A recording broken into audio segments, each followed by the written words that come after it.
Hi hello ನಮಸ್ಕಾರ ಸ್ನೇಹಿತರೆ, ನಾನು ನಿಮ್ಮ ಪ್ರೀತಿಯ ಶ್ರೀಕಾಂತ್. ಇವತ್ತಿನ ದಿನ ಕರ್ನಾಟಕದ ಕೆಲವು ವನ್ಯಜೀವಿಧಾಮಗಳ ಬಗ್ಗೆ ಚರ್ಚೆ ಮಾಡೋಣ. ಯಾಕಂದರೆ ಯಾವುದೇ ಎಕ್ಸಾಮ್ ಬರ್ರಿ, ಕರ್ನಾಟಕದ ಬಗ್ಗೆ ಒಂದು ಕ್ವಶನ್ ಕೇಳಿದ್ದಾನೆ. ಅದರಲ್ಲಿ ವನ್ಯಜೀವಿಧಾಮಗಳ ಬಗ್ಗೆ ಪ್ರಶ್ನೆಗಳು ಭಾಳ ಸಲ ಕ್ವಶನ್ ಕೇಳಿದ್ದಾನೆ ಎಕ್ಸಾಮಲ್ಲಿ. ಆದ್ದರಿಂದ ದಯವಿಟ್ಟು ವಿಡಿಯೋನ ಯಾರು ಸ್ಕಿಪ್ ಮಾಡದೆ ಕೊನೆವರೆಗೂ ನೋಡಿ. ಮೊದಲನೇದಾಗಿ, ನಗು ವನ್ಯಜೀವಿಧಾಮ ಎಲ್ಲಿದೆ ಅಂತ ಭಾಳ ಸಲ ಕ್ವಶನ್ ಕೇಳಿದ್ದಾನೆ. ಅದು ಮೈಸೂರು. ನಗು ವನ್ಯಜೀವಿಧಾಮ ಮೈಸೂರಲ್ಲಿ ಕಂಡುಬರುತ್ತದೆ, ನೆನಪಿರಲಿ. ಇದನ್ನಂತೂ ಭಾಳ ಸಲ ಎಕ್ಸಾಮಲ್ಲಿ ಕ್ವಶನ್ ಆಗಿದೆ. ಲಾಸ್ಟ್ ಟೈಮ್ PSI ಎಕ್ಸಾಮಲ್ಲಿ ಕ್ವಶನ್ ಆಗಿದೆ, PC ಭಾಳ ಎಕ್ಸಾಮಲ್ಲಿ ಕ್ವಶನ್ ಆಗಿದೆ, ನೆನಪಿರಲಿ.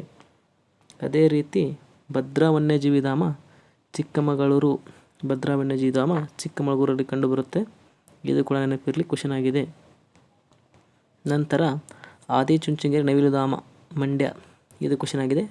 ಆದಿಚುಂಚನಗಿರಿ ನವಿಲುಧಾಮ ಎಲ್ಲಿದೆ ಅಂತ ಕ್ವಶನ್ ಕೇಳ್ತಾನೆ, ಅದು ಮಂಡ್ಯ. ಅದೇ ರೀತಿ ರಂಗನತಿಟ್ಟು ಪಕ್ಷಿಧಾಮ ಎಲ್ಲಿದೆ ಅಂತ ಕ್ವಶನ್ ಕೇಳಿದರೆ ಅದು ಮಂಡ್ಯ.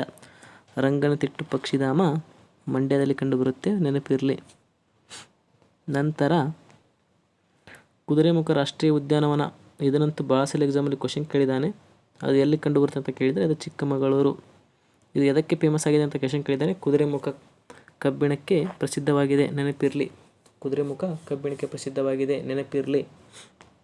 ಅದೇ ರೀತಿ ಅರಾವತಿ ವನ್ಯಜೀವಿಧಾಮ ಶಿವಮೊಗ್ಗ. ಅರಾವತಿ ವನ್ಯಜೀವಿಧಾಮ ಎಲ್ಲಿ ಅಂತ ಕ್ವಶನ್ ಕೇಳಿದರೆ ಅದು ಶಿವಮೊಗ್ಗ. ನಂತರ ಗುಡುವಿ ಪಕ್ಷಿಧಾಮ.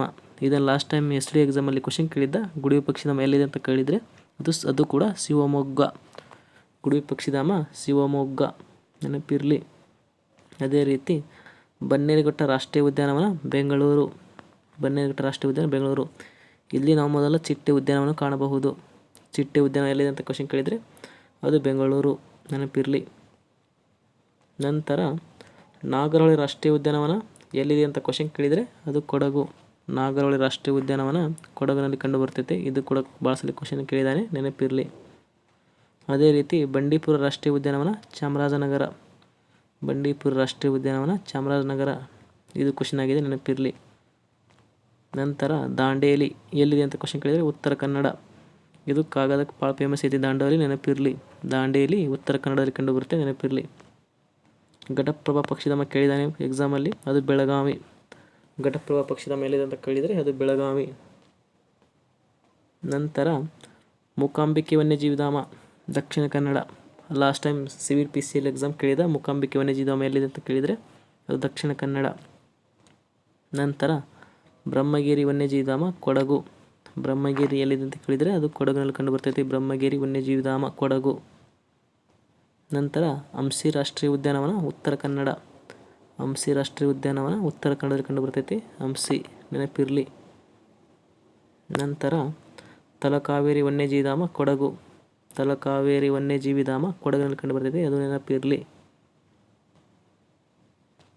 ಹಾಗೆ ಪುಷ್ಪಗಿರಿ ವನ್ಯಜೀವಿಧಾಮ ಕೊಡಗು. ಪುಷ್ಪಗಿರಿ ಕೂಡ ಕೊಡಗಿನಲ್ಲಿ ಕಂಡುಬರ್ತದೆ, ನೆನಪಿರಲಿ. ಇಷ್ಟೆಲ್ಲ ವನ್ಯಜೀವಿಧಾಮಗಳ ಬಗ್ಗೆ ನಿಮಗೆ ನೆನಪಿರಲೇಬೇಕು. ಯಾಕಂದರೆ ಒಂದು ಕ್ವಶನ್ ಅಂತೂ ಕೇಳಿರ್ತಾನೆ. ಆದ್ದರಿಂದ ನಾನು ನೀಡಿದಂಥ ಮಾಹಿತಿ ನಮಗೆ ಇಷ್ಟವಾಗಿದ್ದರೆ ನನ್ನ ಚಾನಲ್ನ ಸಬ್ಸ್ಕ್ರೈಬ್ ಮಾಡಿ. ಯಾರು ನನ್ನ ಟೆಲಿಗ್ರಾಮ್ಗೆ ಜಾಯ್ನ್ ಆಗಿಲ್ಲ, ಡಿಸ್ಕ್ರಿಪ್ಷನಲ್ಲಿ ಲಿಂಕ್ ಇರುತ್ತೆ ಟೆಲಿಗ್ರಾಮ್ದು. ಟೆಲಿಗ್ರಾಮ್ಗೆ ಜಾಯ್ನ್ ಆಗಿ ನಿಮ್ಮ ಸ್ನೇಹಿತರಿಗೂ ಕೂಡ ಶೇರ್ ಮಾಡಿ. ನನ್ನ ಚಾನಲ್ನ ಸಬ್ಸ್ಕ್ರೈಬ್ ಮಾಡಿ, ಲೈಕ್ ಮಾಡಿ, ಕಮೆಂಟ್ ಮಾಡಿ. ಮತ್ತೆ ಮುಂದಿನ ವಿಡಿಯೋದಲ್ಲಿ ಸಿಗೋಣ. ಧನ್ಯವಾದಗಳು.